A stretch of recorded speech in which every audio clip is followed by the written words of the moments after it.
Isang coffee, 2 slushy. Okay, kape yun. Malapit na ako. Bye-bye. Uy, Billy. Uy. So the 6 degrees of separation between us, huh? Is it just me o parang lumiliit ang mundo natin? Oo nga eh.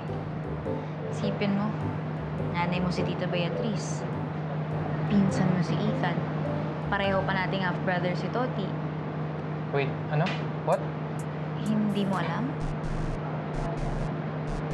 Sorry.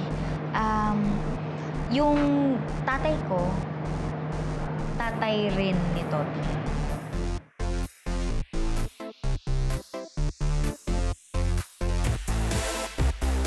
I was 16 when I found out my mom was pregnant by another man.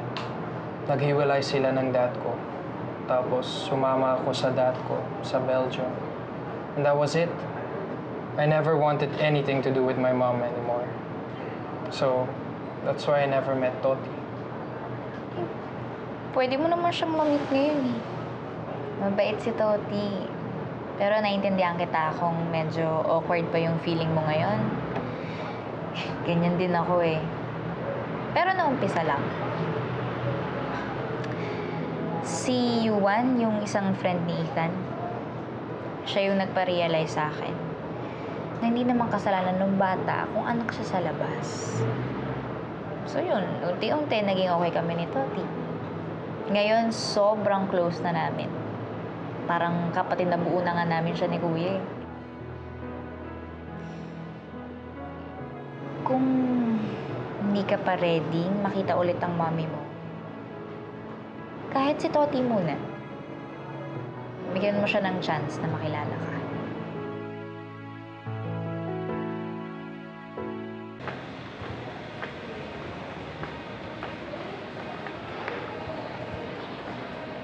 Abby. Ethan, payag na ako i-meet si Toti. Really? Matutuwa si Titi Neneng dito. But you have to promise me na kami ni Toti lang. No mom in the picture. Yeah, sure. I'll let you know. Thanks, Abby. Wait, sorry.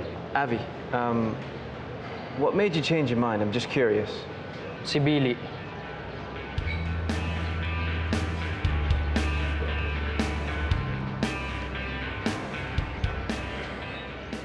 Hello, Ethan. Sorry kung naabala kita.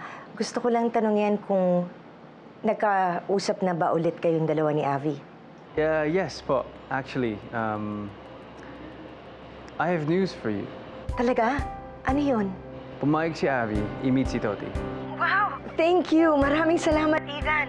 But, Tita, there's one condition. Kahit ano, papayag ako. Pumayag siya, i-meet si Toti. Pero wala po kayo, dapat. Well, if that's what he wants. Masaya na rin ako kasi makikita sila ni Toti.